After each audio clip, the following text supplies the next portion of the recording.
வணக்கம். நான் உங்கள் தாவரவியல் ஆசிரியர் நாகநாதன். போன பாடப்பகுதியில் நம்ம ஆண் இனப்பெருக்க பகுதியான மகரந்தலோட்டம், அதனுடைய அமைப்பு, செயல்பாடுகள், உருவாகும் முறையை பற்றி பார்த்தோம். இன்றைக்கி பாடப்பகுதியில் நம்ம பார்க்க போகிற பாடம் இந்த பெண் இனப்பெருக்க பகுதியான சூலகவட்டம்.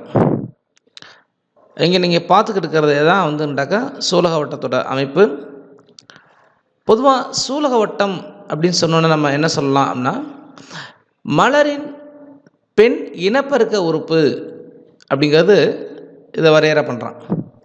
அப்போ சூலகவட்டம் அப்படிங்கிறது மலரின் பெண் இனப்பெருக்க உறுப்பாகும். அப்போ இந்த சூலகவட்டம் அப்படிங்கிற ஒரு சொல் எதனை குறிக்கிறது அப்படின்னு பார்த்தோம்னா, மலரோட ஒன்று அல்லது அதற்கு மேற்பட்ட சூலக அலகுகளை குறிக்கின்றது. அப்போ ஒவ்வொரு சூலக வட்டமும் எத்தனை சூலக அலகுகளானது அப்படிங்கிற நம்ம பார்த்தோம்னா, ஒவ்வொரு சூலக அலகும் இங்கே கவனிங்க, சூலகப்பை, சூலக முடி மற்றும் அதனை இரண்டையும் இணைக்கக்கூடிய சூலகத்தண்டு ஆகிய 3 பகுதிகளை கொண்டது. நான் சொல்ல புரியும் நினைக்கிறேன் உங்களுக்கு. இங்கே பாருங்கள் படத்தில், சூலகப்பை, சூழ்முடி, இந்த சூலகப்பை ப்ளஸ் இந்த சூழ்முடி, இந்த ரெண்டையும் இணைக்கக்கூடிய ஒரு நீண்ட காம்பு அப்படிங்கிறது சூழ்தண்டு. அப்போ அந்த 3 பகுதிகளை உள்ளடக்கியது தான் இந்த சூலக வட்டம். அந்த சூலக வட்டத்தோட அலகுகளாக குறிக்கப்படுகின்றது. சரிங்களா? ரைட். அடுத்து இந்த மலர் அப்படிங்கிறது மலரோட தோற்றுவி, அதோட நுனியிலேருந்து தான் இந்த ஒரு சிறு காம்பு போன்ற ஒரு அமைப்பு வளருதான். இதைத்தான் நம்ம சூலக அலகுன்னு சொல்கிறோம். நம்ம சொல்லுவோம் அந்த ஃப்ளோரல் ப்ரிமாடியம் அப்படின்னா மலர் தோற்றுவி. மலர் எங்கேருந்து தோன்றுறது அப்படின்னு பார்த்தீங்கன்னா, நான் ஆரம்ப வகுப்புலேயே நான் சொல்லியிருப்பேன், மலர் அப்படிங்கிறது தண்டோட மாற்றுரு. மலர் அப்படிங்கிறது தண்டோட மாற்றுரு. அப்போ மலர் எங்கே தோன்றுறதோ அந்த இடத்துல ஒரு ஆக்கு திசு இருக்கும். அந்த ஆக்கு திசுவிலேருந்து ஒரு சிறிய காம்பு போன்ற பகுதி, பேப்பிலேட்ஸ் சொல்கிறோம், இந்த மாதிரி வளர்ச்சி இருக்கும். அந்த வளர்ச்சியிலேருந்து தான் அந்த சூலக அலகு உருவாகின்றது. அதாவது ஒட்டுமொத்த சூலக வட்டமும். நான் சொல்ல புரியுதா? அப்போ சூலக அலகு அப்படிங்கிறது சூலக வட்டத்தோட அந்த 3 அலகுகள். ஓகே, இது 3மே வளருது. எப்படி இந்த சூலக அலகு வளருதான் பாருங்கள். இந்த மலர் தோற்றவியில் காணப்படக்கூடிய ஆக்கு திசுவிலிருந்து சிறிய காம்பரு போன்ற பகுதி, அந்த சிறிய காம்பரு போன்ற பகுதி துரிதமாக வளர்ந்து அடிப்பகுதியான சூலகம், நுனிப்பகுதியான சூலக முடி மற்றும் இந்த சூலக முடியை இணைக்கக்கூடிய இந்த சூலகத்தண்டு. ஸோ அந்த 3 பகுதியாக வேறுபாடையுது. சரிங்களா? ரைட். அடுத்தபடியாக இந்த சூல்கள் எங்கிருந்து உருவாகின்றன அப்படின்னு பார்த்தீங்கன்னா, சூல்கள் அப்படிங்கிறது சூல் ஒட்டு திசுவின், கவனிங்க, சூல்கள் எங்கேருந்து உருவாகுது? சூல் ஒட்டு திசுவிலிருந்து உருவாகுது. அந்த சூல்கள் எல்லாம், அந்த சூல்களுக்கு இன்னொரு பேர் என்ன கொடுத்துருக்காங்க? சூல்கள் அல்லது பெருவித்தகங்கள் அப்படிங்கிற பேரை கொடுக்குறான். இங்கே சூல்கள் எங்கே இருக்குது அப்படின்னு கேட்டாக்க, ஸோ இந்த பகுதி, அதாவது இந்த உள்ள பகுதி, இந்த இருக்கு இல்லையா, எக்ஸாக்டாக சொல்லணும்னா இந்த பகுதி ஒவ்வொன்றுக்கும் என்னென்னு கேட்டாக்க சூல் பேர். இந்த எக்ஸாக்டாக இந்த ரெட் கலரில் நான் மென்ஷன் பண்ணியிருக்கேன்ல, இந்த ஒவ்வொன்றுக்கும் என்ன பேர் அப்படின்னா சூல்கள் அப்படின்னு பேர். இந்த சூல்கள் எங்கேருந்து உருவாகுது? இந்த சூல் அச்சுலேருந்து உருவாகிறதா சொல்கிறாங்க. சரிங்களா? சூல் அச்சு திசுலேருந்து. அங்கே பாருங்கள், திசு அல்லது சூல் அச்சு, இந்த சூல் விட்டு திசுவிலிருந்து உருவாகின்றன இந்த சூல்கள். இந்த சூல்களுக்கு இன்னொரு பேர் என்னது? பெருவித்தகங்கள். சரிங்களா? ரைட். அடுத்தபடியாக இந்த சூலகம் அப்படிங்கிறது என்னென்னா, இந்த சூலகம், ஒரு சூலகம் ஒன்று முதல் பல சூல்களை கொண்டிருக்கிறதா சொல்கிறான். உதாரணமாக பார்த்தீங்கன்னா, இங்கே இது பல சூல்கள் நிலை. இந்த பாருங்களேன், இந்த இது சூழ்விட்ட திசு. இந்த சூழ்விட்ட திசுல பார்த்திங்கன்னா நிறைய சூல்கள் காணப்படுது. ஆனால் சில தாவரங்களில், உதாரணமாக நெல் மற்றும் மா, இந்த நெல்லிலையும் அந்த மாமரத்துலேயும் பார்த்திங்கன்னா ஒற்றை சூலகம் தான் காணப்படும். ஒரே ஒரு சூப்பை, அதில் ஒரே ஒரு சூல் தான் காணப்படும். அடுத்தபடியாக பப்பாளி, தர்பூசணி, சில ஆர்க்கிடு தாவரங்கள், இதிலெல்லாம் பார்த்திங்கன்னா பல சூல்கள் காணப்படும். சரிங்களா? ஒரு அந்த சூர்ப்பாயை நம்ம டிசெக்ட் பண்ணி பார்த்தோம், அதாவது வெட்டி பார்த்தோம்னா அதில் பல சூல்கள் காணப்படும். அதனால் அது வந்து பல சூல் கொண்ட சூலகம் அப்படின்னு சொல்லலாம். சரிங்களா? ரைட். இப்போ நம்ம பார்க்குறது சூலோட அமைப்பு. இந்த சூலுக்கு இன்னொரு பேர் என்ன சொல்லியிருக்கேன்? பெருவித்தகம் அப்படிங்கிறத நான் மென்ஷன் பண்ணியிருக்கேன். சூலோட இன்னொரு பேர் என்னது? பெருவித்தகம். ரைட். இந்த சூலோட அமைப்பை பார்க்கும்போது இது நம்மளுக்கு கொடுத்தது தலைகீழ் சூல்ப்பா. இது வந்து தலைகீழ் சூலோட அமைப்பு கொடுத்துருக்கோம். அதை நம்ம பார்க்க போகிறோம். பொதுவாக ஒரு சூல் அப்படின்னு சொல்லும்போது ஒன்று அல்லது 2 சூளுரைகளால் பாதுகாப்பாக சூழப்பட்ட சூல் பெருவித்தகம் என்று அறியப்படுகின்றது. அப்போ சூல்னா என்ன டெஃபினிஷன் கொடுத்துருக்கான்? 1 அல்லது 2 சூளுரைகள். இதுதான் சூளுரைகள். இதுதான் சூளுரை 1, 2, அதாவது வெளியுறை, உள்ளுரை.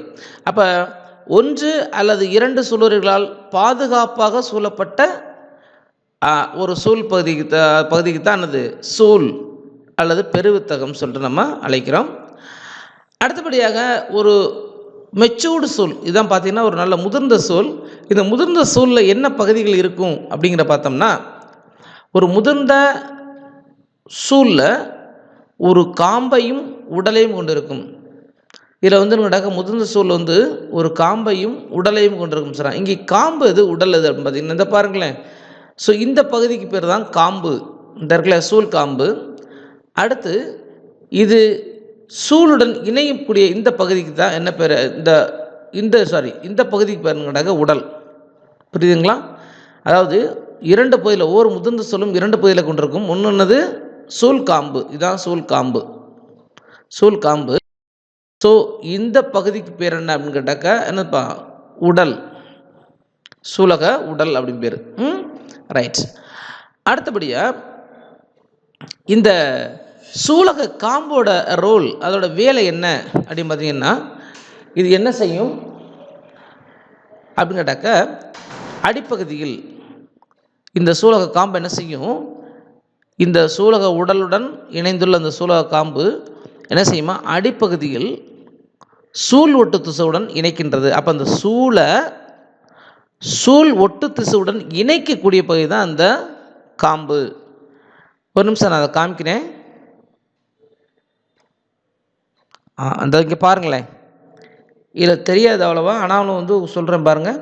இந்த ரெட் கலரில் இருக்கு இல்லையா, இந்த பகுதி தான் சூல். இந்த சூலோட இந்த பகுதி உடல். இந்த கீழே அந்த ஒல்லி அந்த அதுதான் வந்து சூல் காம்பு. இந்த காம்பு தான் இந்த சூல் ஒட்டு திசுவுடன் இணைக்கும். அதான். அப்போ இந்த சூலக உடலை சூல் ஒட்டு திசுவுடன் இணைக்கக்கூடிய பகுதி தான் என்னது? இந்த சூலக காம்பு. இதில் வந்து அவ்வளோவா எக்ஸாக்டாக தெரியல, அதை நான் சொல்கிறேன். இங்கே இருக்கு இல்லையா, உங்களுக்கு தெரியும். அப்போ இதான் வந்து சூலக உடல், இது சூலக காம்பு. இங்கே பார்த்தீங்கன்னா இந்த காம்பு எங்கே இருக்குன்னா இந்த சூல் ஒட்டு திசுவுடன் இந்த சூளை இணைக்க உதவுகின்றது. சரிங்களா? அடுத்தபடியாக இங்கே இந்த சூலக காம்பு இருக்கு இல்லையா, இந்த சூலக காம்பு சூலோட உடலோட இணையக்கூடிய அந்த பகுதிக்கு என்ன பேருன்னு கேட்டாக்க ஹைலம் அல்லது சூல் தழும்பு அப்படின்னு பேர். இங்கே பாருங்கள், சூலக காம்பு சூலக உடலோட இணையுது. எங்கே இணையுது? இந்த பகுதியெல்லாம் இணையுது. ஸோ இந்த பகுதிக்கு என்ன பேர் அப்படி கொடுத்துருக்காங்க கேட்டாக்க, இந்த பகுதிக்கு சூல் தழும்பு, ஆங்கிலத்தில் வந்து ஹைலம் அப்படிங்கிற பேர். சரிங்களா? ரைட். பார்க்கக்கூடியது வந்து ஏற்கனவே என்ன சொன்னேன், இது தலைகீழாக அமைந்த ஒரு சூல். அப்போ இந்த தலைகீழாக அமைந்த சூலுடன் சூலக காம்பு ஒட்டி இருக்கிற அந்த இடத்துல ஒரு விளிம்பு பகுதி உருவாகும். அந்த விளிம்பு பகுதிக்கு சூல் காம்பு வடு, தட் இஸ் ரஃபேன் பேர். இங்கே எங்கே இருக்குது? இந்த பகுதி. சார் புரியுதா? இந்த தலைகீழாக அமைந்த சூலில் பார்த்தீங்கன்னா இந்த சூலக காம்பு ஒட்டி இடத்துல நேராக வந்து என்ன செய்யும்? ஒரு விளிம்பு பகுதி உருவாகும். இந்த விளிம்பு பகுதிக்கு என்ன பேர் அப்படி பார்த்தீங்கன்னா சூல் காம்பு வடு அல்லது ரஃபேன் பேர். இந்த சொன்னேன் இல்லையா, சூல் காம்பு வடு. இந்த சூல் காம்பு வடுனா என்னது? இந்த பகுதி தான். சரிங்களா? ரைட். இப்போ அடுத்த நம்ம பார்க்க போகிறது வந்து கேட்டாக்கா, இந்த சூல் அமைப்பில் வேறு இந்த இது பார்த்தோம். அதாவது சூல் காம்புன்னு சொன்னோம், அந்த சூல் உடல்னு சொன்னோம். ரெண்டை சொன்னோம். அதே மாதிரி இந்த இணைக்கக்கூடிய பகுதியில் வந்து ஒரு விளிம்பு பகுதி உருவாகும். அதுக்கு பேர் என்னது? சூல்காம்பு படுன்னு சொன்னோம். சரிங்களா? அதாவது பார்த்தோம். ரஃபைன் சொன்னோம். சரிங்களா? ரைட். இப்போ நம்ம பார்க்க போகிற அடுத்தது என்ன? சூலோட மையத்தில் காணப்படக்கூடிய ஒரு அமைப்பை பார்க்க போகிறோம். அது என்னன்னா, இந்த இருக்கு இல்லையா, அந்த சூலோட இதுதான் சூல். இந்த சூலோட மையத்தில் காணப்படக்கூடிய இந்த அமைப்புக்கு என்ன பேர் அப்படின்னா, அதுக்கு பேர் தான் சூல் திசு. அதுக்கு என்ன பேர்? சூல் திசு. அதாவது ஆங்கிலத்தில் நியூசெல்லஸ் அப்படிங்கிற பேர். அப்போ அந்த சூலோட மையத்தில் காணப்படக்கூடிய இந்த திசுக்கு தான் என்ன பேர்? என்னதுப்பா? சூல் திசு அல்லது நியூசெல்லஸ். ரைட்.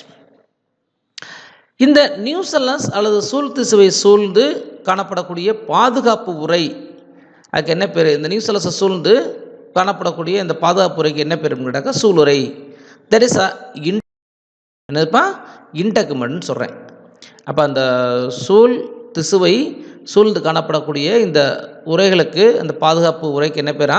சூளுரை. இது வந்து உள்ளுரை, இது வெளியுரை. இது உள்ளுரை, இது வெளியுரை. சரிங்களா? ரைட். அப்போ நம்மளால் ஒரு முடிவுக்கு வந்துடலாம். இதில் என்ன இருக்குது? 2 உரைகள் காணப்படுது. சரிங்களா? ரைட். அடுத்தபடியாக சில தாவரங்களில் ஒரே ஒரு சூளுரை மட்டும் காணப்படும். ஒரே ஒரு சூளுரை மட்டும் காணப்படும். இங்கே 2 சூளுரை இருக்குன்னு வச்சுக்கோங்களேன்.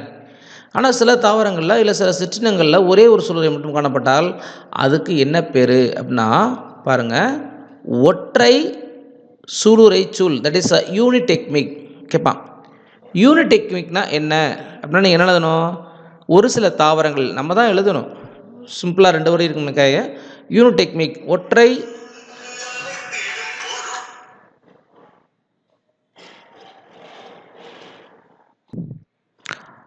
இப்போ அடுத்து நம்ம இப்போ சொல்லிக்கிட்டேன், ஒரு சூளுரை சில சிற்றினங்களில் வந்து ஒரு சூளுரை மட்டும் காணப்படும். அதாவது நான் அதை ஒரு கொஸ்டினாக கேட்கலான்னு சொல்லியிருக்கேன். அதாவது யூனிடெக்மிக் அல்லது ஒற்றை சூளுரை சூழ்னா என்ன அப்படிங்கிறவங்களுக்கு கேட்குறான் வச்சுங்களேன். அப்போ நீங்கள் என்ன சொல்லணும்? இங்கே லைட்டாக சில வார்த்தைகளை பண்ணணும். ஒரு சில சிற்றினங்களில் சூல் திசுவானது ஒரு சூளுரை மட்டும் கொண்டு காணப்படும். அத்தகைய அமைப்புக்கு என்ன பேர்? ஒற்றை சூளுரை சூல் அப்படின்னு சொல்லிட்டு நம்ம சொல்லிடலாம். சரிங்களா? அப்போ இதுக்கு யூனிடெக்மிக். சில தாவரங்களில் இந்த நம்ம பார்க்குறோம் இரு சூளுரை காணப்படும். இருக்கு இல்லையா? இந்த நான் காமிக்கிறேங்க. இது உள்ளடுக்கு, இது வெளியடுக்கு. அப்போ 2 சூளுரைகள் காணப்படுது. அப்போ அது மாதிரி இருந்தால் என்ன சொல்லலாம்? சில சிற்றினங்களில். அப்போ பைடெக்மிக் இரு சூளுரை சூலகம்னா என்ன சொல்லணும்? ஒரு சில சிற்றின சூல் திசுவை சூழ்ந்து 2 சூளுரைகள் காணப்படும். அவ்வாறு காணப்படும் அது இரு சூளுரை சூலகம், இரு சூளுரை சூல் அப்படின்னு சொல்லிட்டு அழைக்கப்படும். சரிங்களா? ரைட். இங்கே அடுத்து நம்ம பார்க்க போகிறது சூழ்துளை. சூழ்துளை அப்படின்னா மைக்ரோபைல்னு சொல்கிறான். அப்படின்னா என்னப்பா? இங்கே பாருங்கள், இந்த பகுதிக்கு தான் பேர் என்னதுப்பா? சூழ்துளை. இந்த பகுதிக்கு பேர் தான் என்னது? சூழ்துளை அப்படின்னு சொல்கிறாங்க. சூழ்துளை அப்படிங்கிறது எவ்வாறு உருவாகின்றது? கவனிங்க, இந்த சூழ் உரையால் சூழப்படாத சூழ் திசு பகுதி அப்படிங்கிற வார்த்தையை கொடுக்குறான். சூழ்துளை அப்படிங்கிறது என்னது? சூழ் உரையால் சூழப்படாத சூழ் திசு பகுதி தான் என்ன பேர்? சூழ்துளை அப்படிங்கிற ஒரு டெஃபினிஷன். ஒன் வேர்டு கூட கேட்கலாம். சூளுரையால் சூழப்படாத பகுதி சூழ் திசு பகுதி டேஸ் என்று அழைக்கப்படும். நீங்கள் என்ன எழுதணும்? சூழ்துளை. அப்போ இங்கே பாருங்கள், இந்த இதுதான் சூழ் திசு பகுதின்னு சொன்னேன். சூழ் திசு பகுதி சுற்றி இந்த எல்லா பக்கங்களும் என்ன பண்ணியிருக்கு? சூளுரை இருக்குது. இந்த மேலே இந்த பக்கங்களில் எல்லா இடத்துலையும் இருக்குது. ஆனால் ஒரே ஒரு பகுதியில் மட்டும் என்ன செய்யலை? இங்கே பாருங்கள், இந்த உள்ளுரை மற்றும் வெளியுரை வந்து மூடாமல் ஜஸ்ட் ஒரு ஓப்பனாக இருக்கா? அப்போ இந்த பகுதிக்கு தான் என்ன பேர் சொல்கிறாங்க? சூழ்துளை அல்லது மைக்ரோபைல். சூளுரையால் சூழப்படாத சூழ் திசு பகுதி. சரிங்களா? ரைட். அடுத்தபடியாக நம்ம பார்க்க போகிறது இந்த சலாசா அப்படிங்கிற பகுதியை பார்க்க போகிறோம். சலாசானா என்னப்பா? இந்த சூழ்துளைக்கு நேர் எதிராக காணப்படக்கூடிய இந்த பகுதிக்கு தான் என்ன பேர் அப்படின்னு கேட்டாக்கா சலாசா. அப்போ சலாசாக்கு ஒரு விளக்கம் கொடுங்க, இல்லை ஒரு சின்ன ஒரு டெஃபினேஷன் கொடுங்கன்னா பார்க்கலாம். சூழ் திசு, சூளுரை மற்றும் சூழ்காம்பு இது எல்லாமே சந்திக்கக்கூடிய ஒரு அல்லது இணையக்கூடிய அந்த பகுதிக்கு தான் சலாசா. It is a junction. அதாவது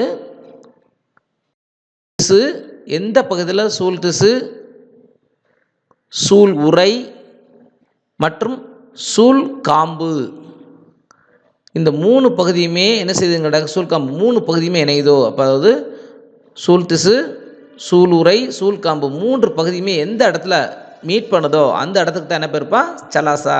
இது எங்கே இருக்கும், இந்த மைக்ரோபைல் அப்படிங்கிற சூழ்துளைக்கு நேர் எதிராக காணப்படும். சரிங்களா, ரைட். அடுத்து இந்த கருப்பை அப்படிங்கிறத நம்ம பார்க்கலாம். அடுத்து that is embryo chalk. Sir கருப்பை என்ன, இங்கே இந்த இருக்கு இல்லையா, இந்த பகுதி தான் வந்துங்கட்டாக்க கருப்பை. பார்க்கலாம். சூழ்துளைக்கு மிக அருகில் சூழ் திசுவில் காணப்படக்கூடிய பெரிய முட்டை வடிவ பை போன்ற ஒரு அமைப்பு கருப்பை. புரியுதா? அதாவது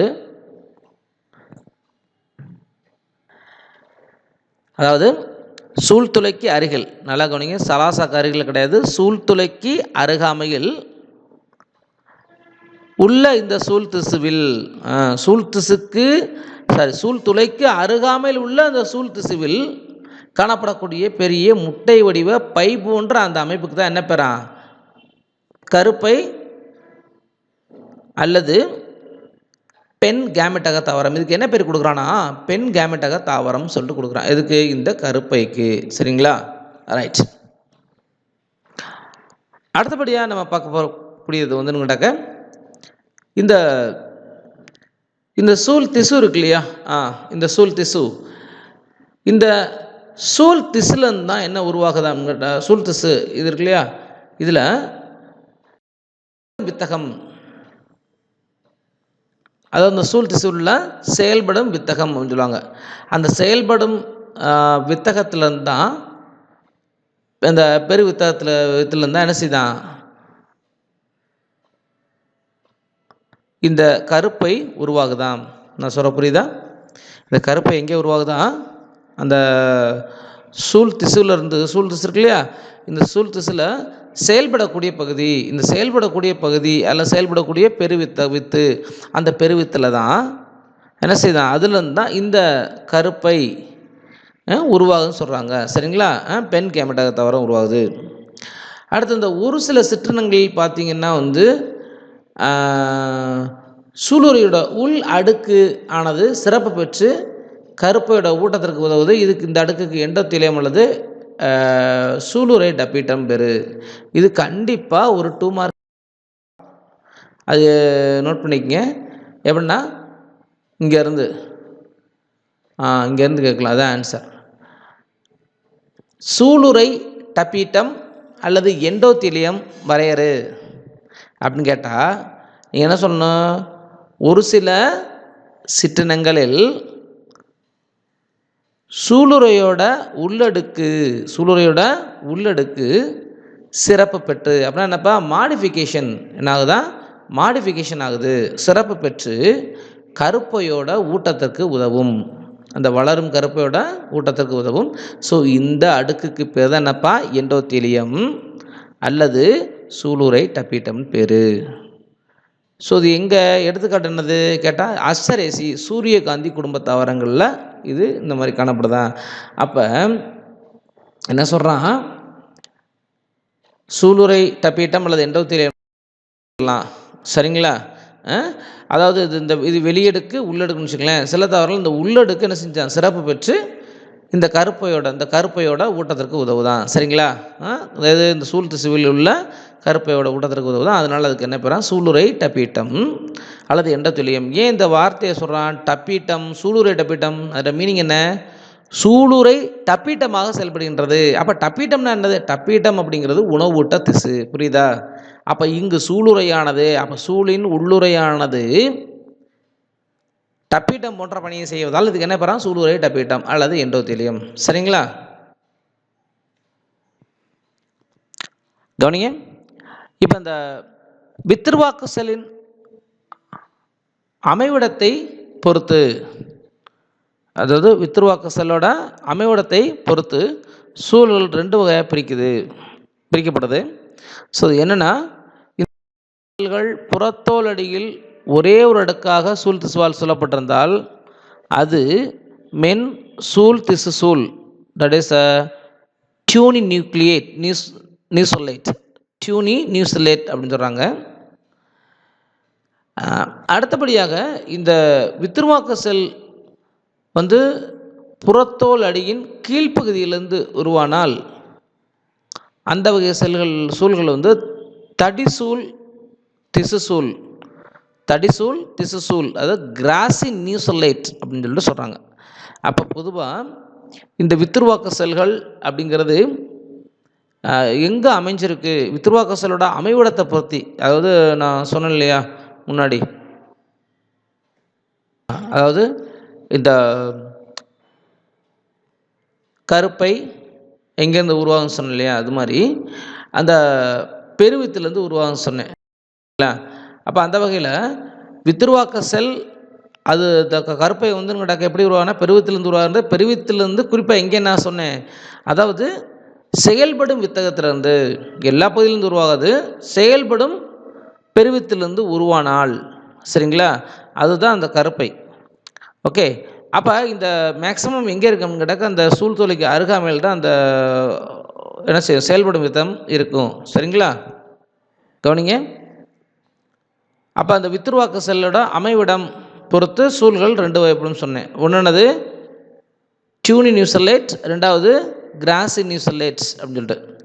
அப்போ டியூனி நியூசோலேட்லாம் என்னென்னா, இந்த வித்திருவாக்க செல்கள் வந்து இந்த புறத்தோல் அடியில் ஒரே ஒரு அடுக்காக சூழ் திசுவால் சூழப்பட்டதால், சரிங்களா, இந்த வித்திருவாக்க செல்கள் வந்து அந்த புறத்தோல் அடிகள், அதுக்கு கீழே வந்து புறத்தோல் அடியில் வந்து ஒரே ஒரு அடுக்காக சூழ் திசுவால் சூழப்பட்டதில்லை. ஒரே ஒரு அடுக்கு சூழ் திசு மாத்திரம் அந்த வித்திருவாக்க செல்லை சூழ்ந்துருந்துச்சுன்னா அதுக்கு என்ன பேரா, டியூனி நியூசோலேட்னு பேர். அதே மாறாக இந்த வித்திருவாக்க செல்கள் வந்து புறத்தோலோட கீழ்ப்பகுதியிலேருந்து உருவானால், புறத்தோலோட கீழ்ப்பகுதியிலேருந்து உருவாச்சு அப்படின்னு கேட்டாக்கா அது வந்து அந்த சூழ்கள் வந்து தடிசூழ் திசுசூல்னு சொல்கிறாங்க. சரிங்களா, ரைட். அப்போ அந்த தடிசூழ் திசுசூலுக்கும் மென்சூழ் திசுசூலுக்கும் என்ன டிஃப்ரெண்ட் அப்படின்னு கேட்டாக்கா, இந்த தடிசூழ் திசுசூல் வந்து பொதுவாக அதிக சூழ்கள் திசு கொண்டதாக காணப்படும். சரிங்களா, அப்போ இந்த கிராசி நியூசோலேட் எனப்படக்கூடிய தடிசூழ் திசுசூலில் வந்து அதிக சூழ் திசு காணப்படும். கம்பேர் பண்ணும்போது இதோட கம்பேர் பண்ணும்போது இந்த மென்சூழ் திசுசூலோட கம்பேர் பண்ணும்போது அதிகமாக சூழ் திசு காணப்படும். சரிங்களா, ரைட். இங்கே நீங்கள் அடுத்து பார்க்க வேண்டியது ஹைப்போஸ்டேஸ் அண்டு எபிஸ்டேஸ் அப்படின்னா என்னென்னு பார்க்க போகிறோம். ஹைப்போஸ்டேஸ் என்ன, இது ஒன்வேர்டு கேட்கலாம். ஹைப்போஸ்டேனா என்ன அப்படின்னா, இங்கே பாருங்கள், இந்த பகுதி என்ன சொன்னேன், சலாசா. இந்த சலாசா மற்றும் கருப்பை இந்த இடையே காணப்படக்கூடிய இந்த சூழின் அடிப்பகுதியில் காணப்படும் செல் தொகுப்பு. புரியுதா?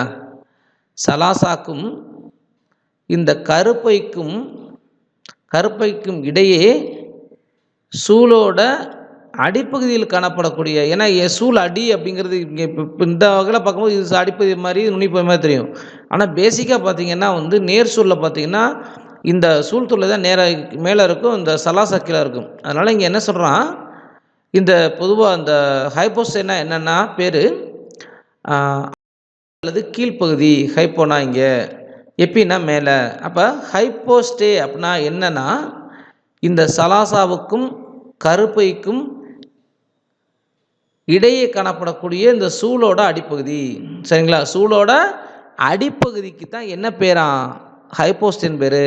அப்போ நம்ம என்ன வச்சுக்கலாம், எபிஸ்டேனா, ஸோ நுனிப்பகுதி இல்லாட்டி என்னது மேல் பகுதின்னு வச்சுக்கலாம். கவனிங்க, அப்போ சூழ்துளைக்கும், இதுதான் சூழ்துளை, இந்த சூழ்துளைக்கும் இந்த கருப்பைக்கும் இடையில் காணப்படக்கூடிய தடித்த சோறுடைய செல்கள், அதுக்கு என்ன பேர், எபிஸ்டே அப்படின்னு பேர். சரிங்களா, அப்போ உங்களுக்கு இந்த ஹைப்போஸ்டேனா என்ன, எபிஸ்டேனா என்னன்னு தெரியும் நினைக்கிறேன். ஹைப்போனா என்ன சொல்லியிருக்கேன், கீழ்ப்பகுதி, எப்பினா மேல் பகுதி. சரிங்களா, அப்போ மேல் பகுதி அப்படிங்கிறது என்னது, எப்போவுமே சூழ்துளைக்கு அருகாமையில் உள்ள பகுதி. கீழ்ப்பகுதி அப்படிங்கிறது என்னது, சலாசாக்கு அருகில் உள்ள பகுதி. அதை வச்சு தான் என்ன பண்ணியிருக்கான் இவன், இந்த ஹைப்போஸ்டே எபிஸ்டே அப்படிங்கிற 2 பகுதியெல்லாம் பிரிக்கிறான். சரிங்களா? ரைட். அடுத்த நம்ம பார்க்க போகிறது சூலோட வகைகள், டைப்ஸ் ஆஃப் ஓவியல்ஸ் பார்க்கலாம். அது எப்படி பிரிக்கிறான்? ஏன்னா என்றைக்குமே ஒன்றை கிளாஸிஃபை பண்ணும்போது எதையாச்சும் அடிப்படையை வச்சு தான் பிரிப்பான். இந்த வகையில் வந்து திசை அமைவு, வடிவம், சூழ்காம்பு மற்றும் சலாசாவிற்கு தொடர்பாக சூழ்துளையின் அமைவிடம், இதன் அடிப்படையில் சூழ்களை 6 முக்கிய பகுதிகளாக பிரிச்சிருக்காங்க. சரிங்களா? 6 முக்கிய பகுதிகளாக பிரிச்சிருக்காங்க. அது என்னன்னு பார்ப்போம். அப்போ திசை அமைவு எந்த டைரக்ஷனில் இருக்குது? எது?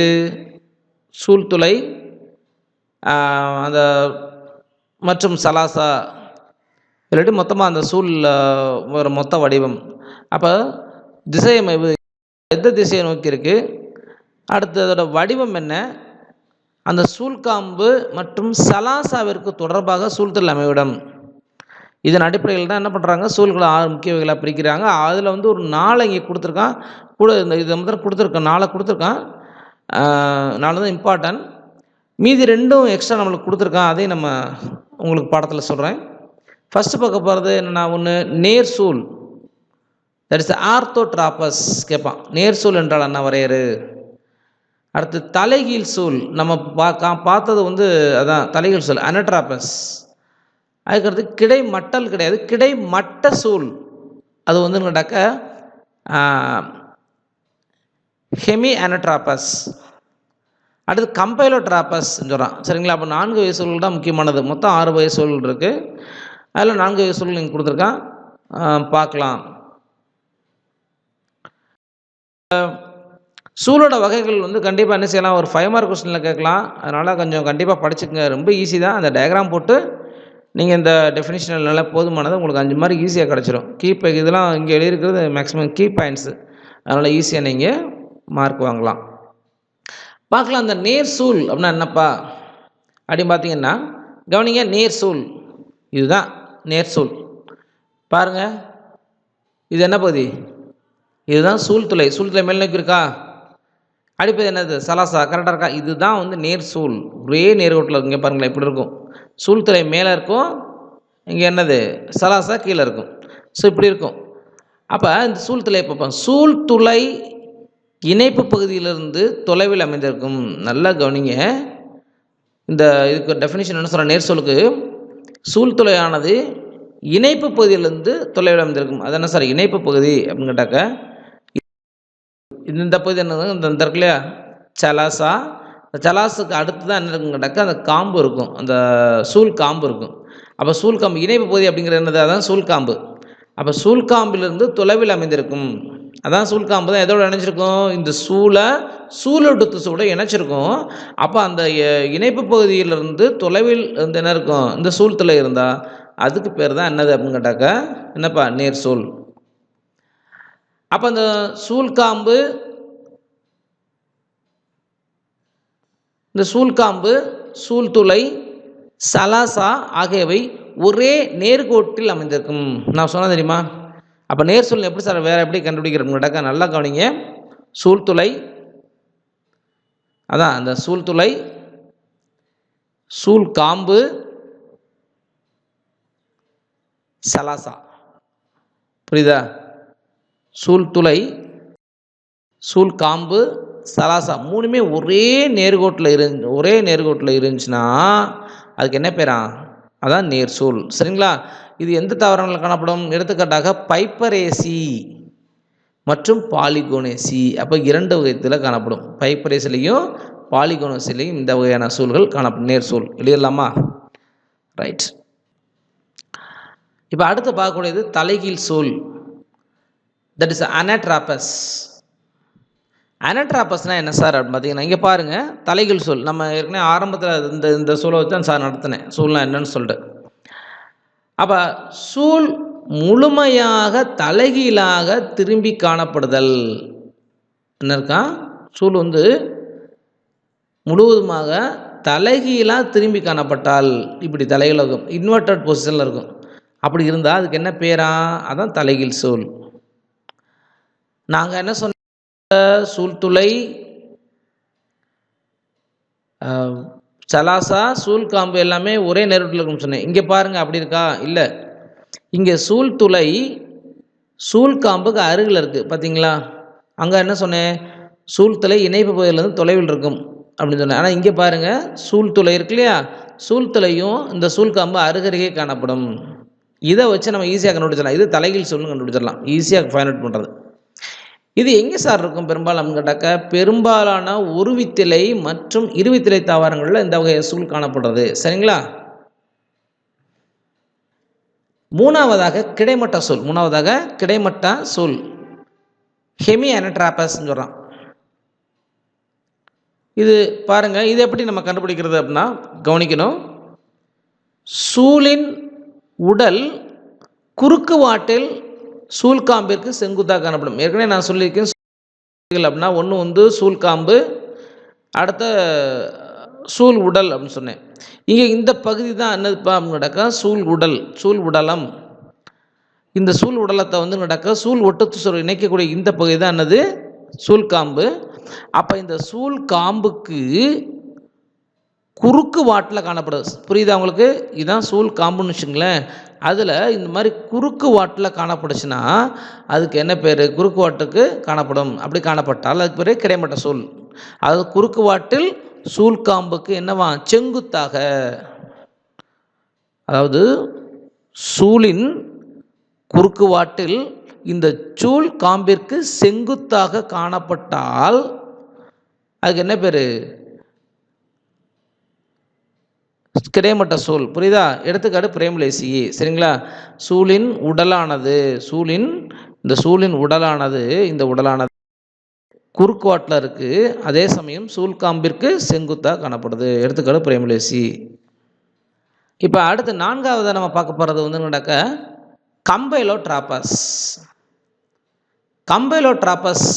இந்த நீங்கள் பார்க்கக்கூடிய இந்த சூழ் தான் கம்பைலோட்ராபஸ். பாருங்கள், இந்த பகுதியில் என்ன இருக்குன்னு பார்த்தீங்கன்னா இது சூழ்துளை, இது சூழ்காம்பு. சரிங்களா? ரைட், பார்க்கலாம்.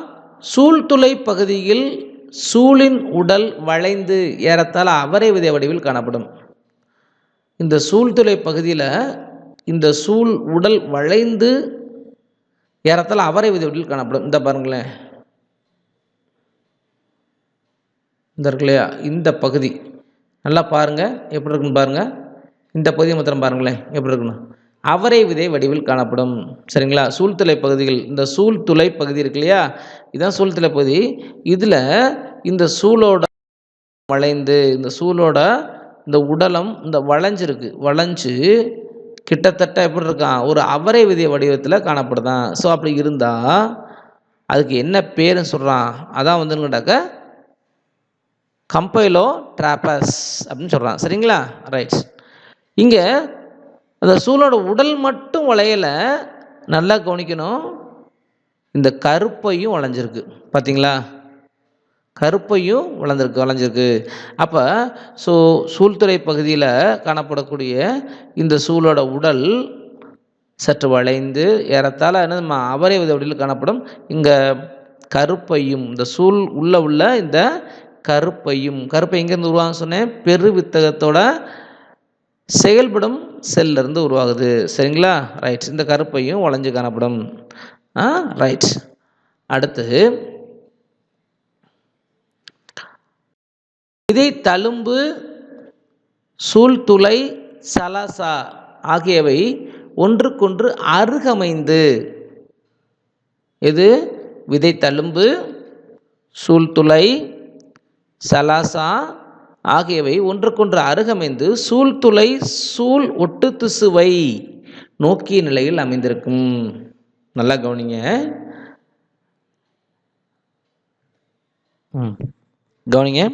இங்க என்ன சொல்லியிருக்கேன்? விதை தழும்புனா என்னது? சூழ் தழும்பு. இங்க பார்த்தீங்களா? இந்த சூழ் காம்பு இந்த சூழ் உடலோடு இணையக்கூடிய இந்த பகுதிக்கு தான் என்ன பேருன்னு சொன்னேன்? சூழ்தழும்பு அல்லது விதைத்தழும்பு. இந்த விதைத்தழும்பு, இந்த சூழ்துளை மற்றும் இந்த சலாசா, இது எல்லாமே பாருங்களேன் பக்கத்தில் இருக்குது, அருகருகே அமைந்து. இந்த சூழ்துளை என்ன பண்ணியிருக்கு அப்படின்னு கேட்டாக்க எதை நோக்கி இருக்கான்? சூழ் ஒட்டு இருக்கும். சூலோட திசு எங்கே இருக்குது? இங்கே இருக்குல்லப்பா, இதுதான் துளை. சூலோட திசு அநேகமாக இந்த இடத்துல இருக்கும். இந்த இடத்துல இருக்கும். இந்த இடத்துல இருக்கும். அதான் வந்து சூல் ஒட்டு திசு. இங்கே இருக்கு இல்லையா, இந்த பகுதி தான் வந்து நடக்க சூலோட திசு. ஓகேவா? அப்போ ஸோ இந்த சூலோட திசுவை நோக்கிய நிலையில் இருக்கான் எது? இந்த பகுதிகள். சரிங்களா? ரைட். அதாவது சூலானது சூலோட திசு, அதாவது சூல் துளையானது சூலோட திசுவை நோக்கிய நிலையில் காணப்படும். இந்த மாதிரி இருந்தால் என்ன பேர்? கம்பைலோட்ராபஸ். எடுத்துக்காட்டு லெகுமினோசோரம். சரிங்களா? லெகுமினோசோரம். Okay, right. அடுத்து ஆம்பிட்ராபஸ். இப்போ நம்ம 4 தான் வந்து அங்கே கொடுத்துருந்தான். இப்போ கூடுதல் தகவல் கொடுத்துருக்கான் பார்த்தீங்களா? சொன்ன ஆல்ரெடி சொல்லியிருக்கேன். ஆம்பிட்ராபஸ் அப்படின்னா என்னென்னு பார்க்கலாம். இந்த வகை சூல்கள் கிட்டத்தட்ட பார்க்குறதுக்கு தலைகள் சூல் மாதிரி இருக்கும். இருந்தாலும் பாருங்கள், வேறுபாடு இருக்குது. அது தலைகள் சூலுக்கும் இதுக்கும் வேறுபாடு இருக்குது. இந்த வகை சூலானது ஏறத்தாழ தலைகீழ் சூலிற்கும் கிடைமட்ட சூலிற்கும் இடைப்பட்டது. 2 அது இன்பிட்வீன் அப்படின்னு சொல்கிறது. அதாவது தலைகீழ் சூல் மாதிரி இருக்கும், கிடைமட்ட சூல் மாதிரி இருக்கும். அதனால் தலைகீழ் சூலிற்கும் கிடைமட்ட சூலிற்கும் இடைப்பட்ட ஒரு அமைப்பு தான் இந்த ஆம்பிட்ராபஸ் வருது. ஏன் ஆம்பிட்ராபஸ்ன்னு பேர் வந்துச்சுன்னா, ஆம்பினா இந்த என்ன சொல்கிறது, இருபால்வி அப்படின்னு சொல்லுவாங்க, கேள்விப்பட்டிருப்பீங்க. ஆம்பிபியன்ஸ்னால் இருபால்வி. அதே மாதிரி இங்கே ஆம்பினா 2க்கு இடைப்பட்டது. அதாவது எந்தது? தலைகீழ் சூலிற்கும் கிடைமட்ட சூலுக்கும் இடைப்பட்ட சூழலானதால் இதுக்கு என்ன பேர் மீனிங் கொடுத்துருக்கான்? ஆம்பிட்ராபஸ்ன்னு கொடுத்துருக்கான். ரைட். இங்கே பார்த்தீங்கன்னா சூல் திசுவும் கருப்பையும் குதிரையில் இடம் போல் இருக்கான். இங்கே பாருங்கள், இந்த பகுதி தான் என்னப்பா, இந்த இருக்கு இல்லையா, இந்த பகுதி தான் என்ன சொல்கிறாங்கன்னா என்னது? சூல் திசு கருப்பை. ஓகேவா? இதுதான் என்டையர் சூல் திசு. இந்த சூல் திசுல வந்து என்னன்னு கேட்டாக்கா என்ன இருக்கும்? கருப்பை. அந்த கருப்பை 2மே பார்க்குறதுக்கு எப்படி இருக்குது அப்படின்னு கேட்டாக்க கிட்டத்தட்ட அந்த குதிரைலாடம் மாதிரி இருக்கான். சரிங்களா? இந்த சூல் திசுவும் கருப்பையும் இங்கே குதிரலாடம். இந்த குதிரலாடம் பார்த்தீங்கன்னா அப்படின்னா ஹார்ஷூ ஷேப்னு சொல்லுவான்.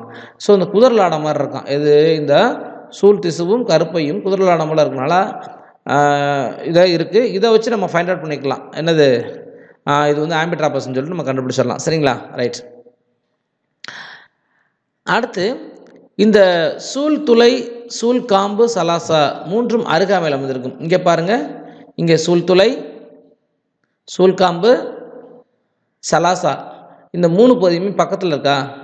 அப்படி இருந்தால் அதுக்கு என்ன பேர்? அது அப்படி இருந்தால் அது ஆம்பிட்ராபஸ்ன்னு பேர். சரிங்களா? ரைட். எடுத்துக்காட்டு ஒரு சில அலிஸ்மேட்டேசி குடும்ப தாவரங்கள். இந்த ஆம்பிட்ராபஸ்க்கு எடுத்துக்கிட்டு என்னப்பா, ஒரு சில அலிஸ்மேட்டேசி குடும்ப தாவரங்களில் இந்த மாதிரியான ஆம்பிட்ராபஸ் சூல் வகை காணப்படுது. கடைசியாக 6வதா சிர்சினோட்ராபஸ்னால் என்னென்னு பார்க்கலாம். நீங்கள் சிர்சினோட்ராபஸ்னால் என்ன? இங்கே பாருங்களேன், கொஞ்சம் டிஃப்ரெண்ட்டாக இருக்குது பாருங்களேன். இங்கே நீங்களே உங்களுக்கே தெரியும் எந்த பகுதி நீண்டு இருக்குன்னு கேட்டிங்கன்னா, அந்த சூல் காம்பு நன்றாக நீளமான சூல் காம்புடையது. அது பாருங்களேன், சூழினை சூழ்ந்து மிக நீளமான சூல் காம்பு காணப்படுதல். இதுதான் சூல் பகுதி அப்படின்னு கேட்டாக்க, இதை சூழ்ந்து அப்படியே என்டையராக கவர் பண்ணியிருக்கு பாருங்களேன் இந்த சூல் காம்பு. அப்போ சூழினை சூழ்ந்து நீண்ட சூல் காம்பு காணப்படுறது இது இந்த சிர்சினோட்ராபஸில். இந்த சூல் காம்பானது முழுவதுமாக கம்ப்ளீட்டாக என்ன இருக்குது? இந்த இடத்துல கம்ப்ளீட்டாக இந்த சூளை முழுவதுமாக சூழ்ந்து காணப்படுது. எடுத்துக்காட்டுன்னு காக்டேசி. அடுத்து நம்ம பார்க்க போகிறது பெருவு திருவாக்கம். பாருங்க, இது ஆங்கிலத்தில் வந்து மெகாஸ்போரோ ஜெனசிஸ் அப்படின்னு சொல்லுவாங்க. பார்க்கலாம். இந்த பெருவு திருவாக்கம் அப்படின்னா என்ன ஒரு வரையறை கொடுத்துருக்கோம் அப்படின்னா, பெருவு திருவாக்கம் அப்படிங்கிறது பெருவித்தானது தாய் செல்லிலிருந்து உருவாகும் நிகழ்வு. அதாவது பெருவித்து தாய் செல்லிலிருந்து உருவாகும் நிகழ்வுக்கு தான் என்ன பேர்? பெருவித்துருவாக்கம். சரிங்களா? அதைத்தான் அந்த டெஃபினேஷன் கொடுக்குறான். ரைட். அடுத்து அந்த சூல் வளர்ச்சி அடையும் போது, இதுதான் சூலோட வளர்ச்சி நிலைகள்னு சொல்கிறான். இது வந்து ஒரு சூல் வளர்ச்சி அடையும் போது பொதுவாக என்ன செய்யும் அப்படின்னு கேட்டாக்கா, அந்த சூல் திசு இருக்கு இல்லையா, இதுதான் சூல் திசு. இந்த சூல் திசுக்குள்ள பார்த்தீங்கன்னா இந்த புறத்தோல் அடித்தோல் இருக்கும். இதான் புறத்தோல். இந்த புறத்தோலுக்கு கீழே உள்ள இந்த பகுதி தான் புறத்தோல் அடித்தோல். அப்போ ஒவ்வொரு சூல் திசு வளர்ச்சி அடையும் போது பார்த்தீங்கன்னா, இங்கே புறத்தோலுக்கு கீழே உள்ள இந்த புறத்தோல் அடித்தல் செல் இருக்கு இல்லையா, இதில் அந்த கீழே அமைந்துள்ள இந்த செல்கள் என்னவா மாறுமா, சற்று பெரிதாகி முன்வித்தாக மாறும். அதாவது ஆர்கிஸ்போரியமாக மாறும். என்னவாகுதான், சற்று பெரிதாகி முன்வித்தாக செயல்படும். சில தாவரங்களில் இந்த முன்வித்தே என்ன செய்கின்றார்கள் இல்லையா, முன்வித்து செல், அதாவது இந்த புறத்தில் கீழே உள்ள செல்னு சொன்னேன், சற்று பெரிதாகி முன்வித்தா செயல்படும் சொன்னேன். இந்த முன்வித்தே சில தாவரங்கள் என்ன பண்ணுமா, நேரடியாக பெருவித்து தாய் செல்லாக செயல்பட ஆரம்பிக்கும். சரிங்களா, பெருவித்து தாய் செல்லாக செயல்பட ஆரம்பிக்கும். ஆனால் எல்லா தாவரங்களையும் அப்படி இருக்கணும்னு அவசியம் இல்லை. அப்போ மற்ற தாவரங்களில் என்ன நடக்கலாம் அப்படின்னு பார்த்தீங்கன்னா, இந்த முன்வித்து இருக்குல்ல என்ன செய்யும் அப்படின்னா, குறுக்கு வாட்டில் பகுப்படையும். இந்த முன்வித்து என்ன செய்யும், குறுக்கு வாட்டில் பகுப்படைந்து வெளிப்புறத்தில் புறப்பக்க செல்லையும் உட்புறத்தில் முதல்நிலை வித்துருவாக்க செல்லையும் உருவாக்கும். இது என்ன செய்யுமா, பிற தாவரங்களில் இந்த முன்வித்து செல்லை என்ன செய்யுமா, வெளிப்பக்கத்தில் என்ன செய்யுமா, முதல்நிலை புறப்பக்க செல்லையும் உள்புறத்தில் என்ன செய்யுமா, இந்த இடத்துல முதல்நிலை வித்துருவாக்க செல்லையும் உருவாக்கும். இதில் இந்த 2 செல் உருவாகும் சொல்லலையா, எதுலேருந்து, இந்த முன்வித்து செல்லிருந்து என்ன உருவாகும் சொன்னால் 2 வித்து உருவாகும் சொல்லல, 2 செல் உருவாகும் சொல்லணும் இல்லையா. ஒன்று வந்து முதல்நிலை புறப்பக்க செல், மற்றொன்று முதல்நிலை வித்துருவாக்க செல். அப்போ இதில் இந்த முதல்நிலை வித்துருவாக்க செல் இருக்கு இல்லையா, இது இந்த சூழ் திசுல ஆழமாக பதிகிறதுக்கு இந்த புறப்பக்க செல் காரணமாக இருக்குது. சரிங்களா, ரைட். அடுத்து இந்த முன் வித்து செல்லு தான் என்னவா செயல்படுதா, அந்த முதல்நிலை வித்துருவாக்க செல் அப்படின்னு சொல்லலாம். முதல்நிலை வித்துருவாக்க செல் தான் என்ன செய்தான், ஃபர்தராக பெருவித்து தாய் செல்லாக செயல்பட ஆரம்பிக்குது. நான் ஏற்கனவே சொன்ன மாதிரி சில தாவரத்தில் அந்த புறத்தோல் அடித்தொலுக்கிட உள்ள அந்த செல் பெரிதாகி நேரடியாக என்ன ஆரம்பிக்கும், முன்வித்து செல்லாக செயல்பட ஆரம்பிக்கும். ஆனால் சில தாவரங்களில் இந்த புறத்தோல் அடித்தலுக்கு, இந்த புறத்தோல் அடித்தல் இருக்கு இல்லையா, அந்த செல்லில் ஒரு குறிப்பிட்ட பகுதி 2ஆக பகுப்படைஞ்சு ஒன்று புறத்தோல் முதல்நிலை புறப்பக்க செல்லையும் மற்றொன்று உட்புறத்தில் முதல்நிலை வித்துருவாக்க செல்லையும் உருவாக்கும் சொன்னேன். சரிங்களா, ரைட். இந்த முதல்நிலை வித்துருவாக்க செல் தான் நம்ம மாறுமா, இந்த முன்வித்து செல்லாக மாறுதுன்னு சொல்கிறான். சரிங்களா, ரைட். அடுத்து அல்லது பெருவித்து தாய் செல்லாக செயல்படும் சொல்கிறான். அடுத்தபடியாக இந்த பெருவித்து தாய் செல் அல்லது முன்வித்து செல் இருக்கு இல்லையா, இது என்ன செய்யும் அப்படின்னு பார்த்தீங்கன்னா, குன்றல் பகுப்புக்கு உட்படும். நீங்கள் ஏற்கனவே சொல்லியிருப்பேன் நினைக்கிறேன் உங்களுக்கு. முன்வித்து அந்த குன்றல் பகுப்பு அப்படிங்கிறது என்னது, இரட்டைமயமானது ஒற்றைமயமாக குறைப்படின் மகிழ்ச்சி. இங்கே பாருங்கள், இந்த முன்வித்து செல் என்னாகும் கேட்டாக்கா, சற்று என்ன செய்யும் கேட்டாக்க, நீட்சி அடைய ஆரம்பிக்கும். அந்த முன்வித்து செல் தான் அந்த பெருவித்து தாய் செல்லை மாறிச்சுன்னு சொன்னோம் இல்லையா, ரைட். இந்த பெருவித்து தாய் செல் சற்று நீட்சி அடைய ஆரம்பிக்கும். அவ்வாறு நீட்சி அடையும் போது இங்கு குன்றல் பகுப்பு நடைபெறும். குன்றல் பகுப்பின் காரணமாக 4 செல்கள் உருவாகும். அப்போ இங்கே ஒரு பெருவித்து தாய் செல்லானது குன்றல் பகுப்பு அல்லது மியாசிஸ் என்ற பகுப்பின் மூலம் 4 ஒருமைய செல்களை உருவாக்கும். சரிங்களா, ரைட். இந்த 4 பெருவித்துக்கள் ஒரே நேர்கோட்டில் இருக்கும். பார்த்தீங்களா, ஒரே நேர்கோட்டில் இருக்கும். அடுத்தபடியாக இந்த 4 பெருவித்துகளில், இந்த 4 பெருவித்துகளில் சலாசா நோக்கி உள்ள அந்த செல்லு மட்டும், இதில் எது சலாசா அப்படின்னா கவனிக்கணும், இந்த பகுதி வந்துட்டாக்கா சூழ்துளை, இந்த பகுதி சலாசா. அப்போ இந்த சலாசா நோக்கியுள்ள அந்த ஒரு பெருவித்து மாத்திரம் என்ன பண்ணுமா, செயல்படும் பெருவித்தாக. நல்லா கவனிக்கிறேன், இது மாத்திரம் என்ன செய்யுது, இது மாத்திரம் என்ன மாறுது, செயல்படும் பெருவித்தாக மாறுது. அப்போ 3 என்ன செய்யும், 3 அழிஞ்சு போயிடும். அப்போ 4 செல் உருவாகுது ஒரு பெருவித்து தாய் செல்லில் மியாசிஸ் பகுப்பின் மூலம். அதில் அந்த சலாசா நோக்கி உள்ள இந்த ஒரே ஒரு அந்த பெருவித்து மட்டும் என்ன செய்யுது, செயல்படும் பெருவித்தாக மாறுது. மற்ற 3ம் அழிந்து விடுகின்றன. இதில் 3மே அழியணும் அப்படிங்கிறது கட்டாயமா அப்படின்னா அது எதை வச்சு தீர்மானிக்கலாம் அப்படின்னு கேட்டாக்க, கருப்பை வளர்ச்சி, அதாவது கருப்பை உருவாக்கத்தில் ஈடுபடும் அந்த செல்களை வச்சு நம்ம ஒரு முடிவுக்கு வரலாம். சில தாவரங்களை என்ன செய்யலாம், அந்த செயல்படும் பெருவித்து அப்படிங்கிறது வந்து கேட்டாக்க 4 செல்களில் 2 செல்கள் என்ன செய்யலாம், செயல்படும் பெருவித்தாக செயல்படலாம். இந்த 2 செல்லும் சேர்ந்து ஒரு கருப்பையை உருவாக்கலாம். சில செல்கள் என்ன செய்யலாம், அந்த 4 செல்லுமே என்ன செய்யலாம், அழியாது. 4 செல்லுமே என்ன செய்யும், ஒன்றாக சேர்ந்து கருப்பை உருவாக்கத்தில் ஈடுபடும். ஸோ அப்படியே கூட நடக்கலாம். அப்போ எத்தனை செல் ஈடுபடுது கருப்பை உருவாக்கத்தில், அதை வைத்து இந்த கருப்பையை 3 வகையாக பிரிக்கிறாங்க. ஒன்று என்ன அப்படின்னு கேட்டிங்கன்னா வந்து பாலிகுணமுகை, அதாவது ஒரு பெருவித்துசார் கருப்பை. ஸோ இங்கே நீங்கள் பார்க்குறது அப்படிங்கிறது ஒரு பெருவித்துசார் கருப்பை, சரிங்களா? இங்கே ஒரு செல்லு மட்டும் இந்த ஒரு செயல்படும் இந்த பெருவித்தாய் செல்லில் ஒரு அந்த பெருவித்து மட்டும் செயல்படும் பெருவித்தாக மாறினா அது வந்து பாலிகுணம் வகை. கேட்பான் ஒன்வேர்டு. ஒரு செயல்படும் பெருவித்து மட்டும் என்ன மாறுதான், கருப்பை உருவாக்கத்தில் ஈடுபட்டால் அது பாலிகுணம் வகை அல்லது ஒரு பெருவித்துசார் கருப்பை. எடுத்துக்காட்டு பாலிகுணம். மாறாக ஸோ சில தாவரங்கள் என்ன செய்யும், இந்த 2 செல்லுமே என்னவா மாறுமா, கருப்பை உருவாக்கத்தில் நேரடியாக ஈடுபடும். அப்படி இருந்தால் அதுக்கு என்ன பேர், இரு பெருவித்து சார் கருப்பை வளர்ச்சி. எடுத்துக்காட்டு அல்லியம். சரிங்களா, ரைட். சிலது என்ன சொல்ற, 4 செல்லுமே 4 பெருவித்துக்களுமே கருப்பை உருவாக்கத்தில் ஈடுபடும். அத்தகைய செல்லுக்கு என்ன பேர், கருப்பைக்கு என்ன பேருன்னு கேட்டாக்க 4 பெருவித்து சார் கருப்பையும் பேர். எடுத்துக்காட்டு பெப்பரோமியா. நல்லா கேட்டுக்கணும், இதில் 3 ஒன்வேர்டு வர வாய்ப்பு இருக்குது. ஒரு பெருவித்துசார் கருப்பைக்கு உதாரணம் கேட்டால் நீங்கள் பாலிகுணம்னு எழுதணும். 2 பெருவித்துசார் கருப்பைனா நீங்கள் என்ன எழுதணும், அல்லியம்னு எழுதணும். 4 பெருவித்துசார் கருப்பைனா நீங்கள் எழுத வேண்டியது பெப்பரோமியா. கண்டிப்பாக இதில் ஒரு ஒன்வேர்டு வர வாய்ப்பு இருக்குது. ரைட்.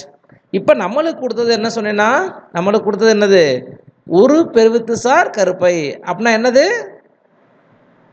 பெருவித்து தாய் செல்லிருந்து உருவாகக்கூடிய ஒரு செயல்படும் பெருவித்து, ஒரு பெருவித்து மட்டும் என்ன செய்யுது, கருப்பை உருவாக்கத்தில் ஈடுபடுது. புரிஞ்சதா? அடுத்து நம்ம என்ன பார்க்குறோம் அப்படின்னு பார்த்தீங்கன்னா, ஒரு பெருவித்து சார் கருப்பை வளர்ச்சி, அதாவது பாலிகுண வகை கருப்பை, அதோட வளர்ச்சியை பற்றி பார்க்கலாம். பாருங்க, இங்கே என்ன நடக்குது, இந்த செயல்படும் பெருவித்து, எது செயல்படும் பெருவித்து, இங்கே நம்ம ஒரு பெருவித்து சார் இது மட்டும்தான் செயல்படும் வித்து. இது 3 என்ன செஞ்சிடும், அழிஞ்சு போயிடும். அப்போ இந்த ஒரு செயல்படும் பெருவித்து என்ன செய்யுமா, ஃபர்தரா இதை உட்கரு, இது பேர் என்னது, உட்கரு. இந்த உட்கருவானது குன்றல் இல்லா பகுப்பு. அப்போ குன்றல் இல்லா பகுப்புனா என்னது, குன்றல் இல்லா பகுப்புனா மைட்டாசிஸ். சரிங்களா? அப்போ மைட்டாசிஸில் என்ன நடக்கும் அப்படின்னு கேட்டிங்கன்னா, இந்த ஒரு செல் 2 செல்லாக மாறுகின்றது. ஒரு செல் 2 செல்லாக மாறுகின்றது. அதாவது ஒரு உட்கருவானது செயல்படும் பெருவித்தானது என்ன செய்தான், 2 பெருவித்தாக மாறுகின்றது, செயல்படும் உட்கருவாக. அப்போ என்ன நடக்கும்னா, பொதுவாக இந்த நியூக்ளியஸ் பிரிஞ்சா அதுக்கு என்ன பேர் ஆங்கிலத்தில், கேரியோகைனசிஸ். கேரியோகைனசிஸ் நிகழ்ந்தால் அதை தொடர்ந்து என்ன நிகழணும், சைட்டோகைனசிஸ். சைட்டோகைனசிஸ் நிகழ்ந்தால் என்ன ஆகும், அதை சுற்றி ஆட்டோமேட்டிக் என்ன ஆகும், செல் சுவர் உருவாகும். 2 உட்கருக்களுக்கு இடையே செல் சுவர் இப்படி உருவாகும். அது சரிங்களா? அப்போ இங்கே உட்கரு பகுப்பினை தொடர்ந்து செல் சுவர் தோன்றுவதில்லை, மாறாக இந்த மையத்தில் என்ன செய்த, இந்த 2 உட்கருக்கு இடையில் இந்த மையப்பகுதி இருக்கு இல்லையா, இந்த மையப்பகுதியில் ஒரு பெரிய நுண்குமிழ்பை உருவாகிறதா சொல்கிறான். அப்போ இது நுண்குமிழ்பை உருவாவது என்ன செய்யும், தொடர்ந்து விரிவடைவதால் என்ன செய்யுமா, இந்த உட்கருவை என்ன செய்யும், இந்த 2 உட்கருவையும் கருப்பையோட 2 துருவங்களுக்கும் தள்ளுகின்றது. சரிங்களா? பொதுவாக இந்த உட்கரு பகுப்படையும் போது என்ன உருவாகுதுன்னு சொல்லியிருக்கேன், சைட்டோகைனசிஸ் நடக்கும். அதாவது சைட்டோபிளாசம் 2ஆக பிளவுபடும், அதை தொடர்ந்து செல் சுவர் உண்டாகும். இதுதான் நேச்சர். ஆனால் இங்கே என்ன செய்யலை, அந்த சைட்டோகைனசிஸ் அப்படிங்கிற சைட்டோபிளாச பிரிவு நடக்கலை, அதை தொடர்ந்து செல் சுவர் உருவாகலை. மாறாக 2 உட்கருக்களுக்கு இடையில் என்ன உருவாகும் சொல்லியிருக்கேன், ஒரு பெரிய நுண்குமிழ் அந்த நுண்குமிழ்ப்பை விரிவடைவதன் காரணமாக என்ன செய்ய சொன்னேன், இந்த இரண்டு உட்கருகளையும் இருவேறு திசைகளில், அதாவது ஒரு உட்கருவை அந்த அந்த சூழ்துளை நோக்கியும் மற்றொரு உட்கருவை சலாச நோக்கியும் என்ன செய்யும், இந்த இரு வேறு துருவங்களுக்கு தள்ளுகின்றது. ஓகேவா, ரைட். அடுத்தபடியாக என்ன செய்யணும் கேட்டாக்க, இந்த இரண்டு உட்கருவும் மறுபடியும் என்ன செய்யுமா, 2 முறை குன்றில்லா பகுப்புக்கு உட்படும்.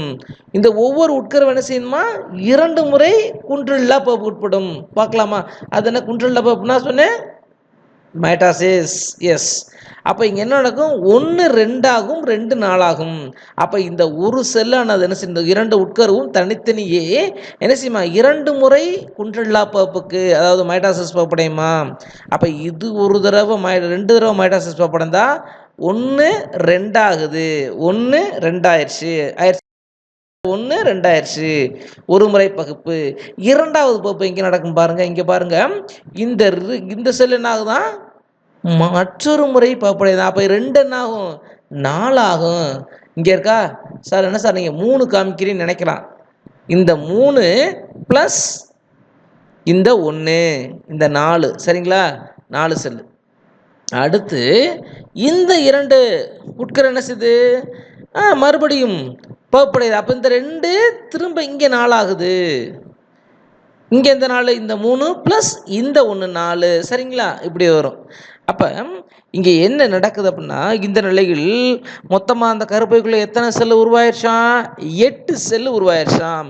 எப்படி உருவாச்சு, இந்த செயல்படும் பெருவித்து குன்றலில்லா பகுப்புக்கு உட்பட்டு 2 உட்கருவை உருவாக்கின்றது. அந்த 2 உட்கருவானது 2 முறை பயப்படுது. இது ஒரு முறை, இது 2வது முறை பகுப்பு. அப்போ 2 முறை பயப்படுவதன் மூலமாக அப்போ ஒரு செல் ஒவ்வொன்று என்ன ஆகுது, ஒவ்வொரு பெருவித்தும் அந்த ஒவ்வொரு செல்லு என்னவா மாறுதான், உட்கருவும் 4 செல்களை உருவாக்குது. அப்போ மேலே 4 கீழே 4. அப்போ ஏன் இங்கே மென்ஷன் பண்ணியிருக்காங்க அப்படின்னு நீங்கள் நினைக்கலாம். இங்கே என்ன நடக்குன்னு கேட்டாக்க, அந்த 4 செல்களில் ஒரு செல்லானது மையம் நோக்கி தள்ளப்படும். அதே போல் இங்கே கீழே உள்ளது இந்த இந்த இந்த துருவ பகுதியில், இது பேர் என்னதுன்னு, சூழ்துளை பகுதி, இது சலாசா பகுதி. அப்போ சூழ்துளை பகுதியில் உள்ள 4 செல்களில் ஒரு செல் என்ன செய்தான் அப்படின்னு கேட்டாக்க, இந்த மையம் நோக்கி தள்ளப்படும். இதுக்கு பேர் என்னன்னா மேல்நிலை துருவ செல், மேல் துருவ உட்கரு. இதுக்கு என்ன பேர், மேல் துருவ உட்கரு. ஏன் இந்த மேல் பகுதியிலேருந்து வந்ததுனால மேல் துருவ உட்கரு. இந்த சூழ்துளை பகுதியிலேருந்து வந்தால் அதுக்கு என்ன பேர், மேல் துருவ உட்கரு. இந்த சலாசா பகுதி 4ல் 1 போனால் அதுக்கு என்ன பேர், கீழ் துருவ உட்கரு. ஓகேவா, ரைட். ஸோ சில தாவரங்களில் இந்த 2 உட்கருவும் இணைந்து காணப்படலாம் அல்லது இணையாமல் காணப்படலாம். இணைந்து காணப்பட்டால் இவை எத்தனை செல்லாக காணப்படும் அப்படின்னாக்க, மேலே 3 கீழே 3 6, நடுவில் இணைஞ்சிட்டா அது ஒரு செல் ஆயிரும். அப்போ 7 செல் நிலை. ஆனால் நியூக்ளியஸ் எத்தனை உட்கரு, 8. அதனால இந்த கருப்பையை என்னவா சொல்லுவாங்களாம், 7 செல் நிலை அல்லது 8 உட்கரு நிலை கொண்ட கருப்பை அப்படின்னு சொன்னால நீங்கள் என்ன சொல்லணும், பாலிகுணம் ஒரு வகை கருப்பை. அதனால் என்னது, இது எக்ஸாம்பிள் பாலிகுணம் வகை. அது ஆக்சுவலாக என்ன சொல்லணும், ஒரு பெருவித்து சார் கருப்பை. முடிஞ்சா ஓகே, ரைட். இது ஈஸியாக இருக்கும். இது கேட்டாக்க கண்டிப்பாக 5 மார்க் கேட்பான். மிகவும் எளிதான ஒரு கொஸ்டின், சரிங்களா, ரைட். இப்போ நீங்கள் கேட்கலாம், சார் அப்போ இந்த 3 இருக்கே, இந்த 3 செல்லுக்கு என்ன பேர் கொடுப்பீங்க, இந்த 3 செல்லுக்கு என்ன பேர், இந்த 3 செல்லுக்கு என்ன பேர் கேட்டாக்க முட்டை சாதனம். இந்த 3 செல்லுக்கு என்ன பேர், முட்டை சாதனம். இந்த 3 செல்லுக்கு என்ன பேர், எதிரடி செல். புரியுதுங்களா, ரைட். இப்போ கவனிங்க, இங்கே இந்த முட்டை சாதனம் சொன்னோம் இல்லையா, முட்டை சாதனம் எங்கே இருக்கு, இதுதான் முட்டை சாதனம். இந்த இருக்கு இல்லையா, இந்த சினர்ஜெட்டுகளும் இந்த முட்டையும் கருமுட்டையும் சேர்ந்த ஒரு அமைப்புக்கு தான் என்ன பேரா, முட்டை சாதனம். புரியுதுங்களா, இந்த இந்த 2 செல் இருக்கு இல்லையா, இதுக்கு பேர் சினர்ஜெட்டு. ஸோ இது கீழே இந்த இருக்கு இல்லையா ஒரு செல், இதுக்கு பேர் என்ன அப்படின்னு கேட்டாக்க என்னது, இதுக்கு பேர் கருமுட்டை. சரி, இப்போ இங்கே இந்த 2 இருக்கு, இது நான் இப்போ சொல்கிறேன் பின்னாடி. ஓகே, அப்போ இது பேர் முட்டை சாதனம். ஸோ கீழே இருக்கு இல்லையா அந்த சலாசா பகுதியில், இதுக்கு என்ன பேருப்பா, எதிரடி செல், ஆன்டிபோடல் செல்னு ஆங்கிலத்தில் சொல்லுவாங்க. அந்த இருக்கு இல்லையா சொல்லுவாங்க. 2 3 இது வந்து எதிரடி செல். சரிங்களா? ரைட். இங்க இந்த 2 சினர்ஜிகளுக்கு இடையில் காணப்படக்கூடிய இந்த முட்டை சாதனம் இதுதான் வந்து கேட்டாக்க அந்த மகரந்த குழாயிலிருந்து வரக்கூடிய ஆண் கேமெட்டோட இணையும். சரிங்களா? ரைட்.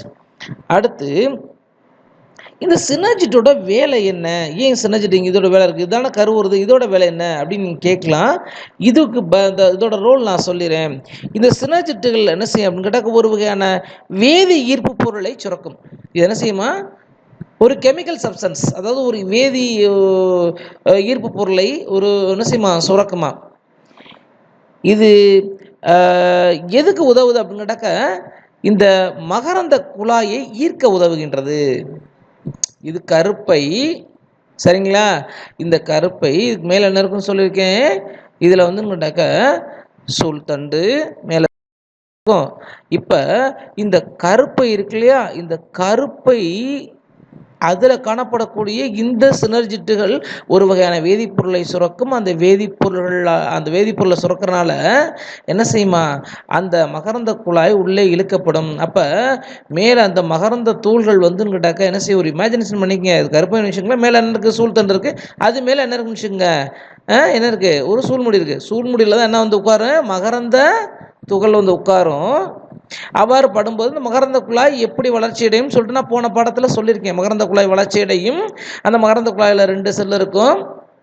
அந்த 2 செல்லில் வந்து கேட்டாக்க ஒன்று தலைவலி செல், இன்னொன்று வந்து இனச்செல். அந்த இனச்செல் தான் என்ன செய்யும், உள்ள தலைவலி செல் அழிஞ்சு போய் இனச்செல் வந்து உள்ளே வரும்னு சொன்னேன். அப்போ அந்த மகரந்த குழாய் வளரணும் அப்படின்னா கண்டிப்பாக ஒரு வேதிப்பொருள் தேவைப்படும். அந்த வேதிப்பொருளை யார் சுரக்கிறா அப்படின்னு கேட்டாக்க இந்த சினர்ஜிட்டுகள் சுரக்கின்றன. புரிஞ்சிருக்குன்னு நம்புகிறேன். ரைட்.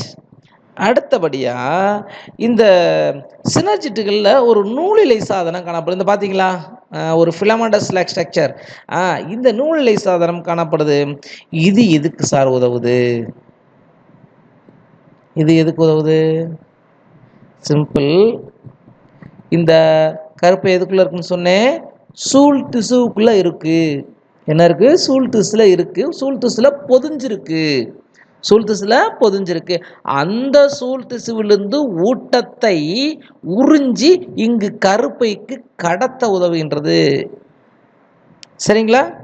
அப்போ இந்த சூழ் திசுவிலிருந்து ஊட்டத்தை இந்த கருப்பைக்கு உள்ளே கடத்த எது உதவுதான், இந்த நூலிலை சாதனம் உதவுதான். சரிங்களா? ரைட். அது மட்டுமல்லாது இன்னொரு வேலையும் பார்க்குது. இந்த மகரந்த குழாய் உள்ள வந்து அந்த மகரந்த குழாய் இந்த இருக்கு இல்லையா, இந்த உள்ள வந்த அந்த மகரந்த குழாயானது இந்த கருமுட்டையை நோக்கி நகர எது, அந்த மகரந்த குழாய் நகர உதவுகின்றதா. சரிங்களா? ஸோ இதுதான் இதனோட வேலை. ரைட். அடுத்த வகுப்பில் நம்ம வந்து மகரந்த சேர்க்கையை பார்ப்போம். நன்றி, வணக்கம்.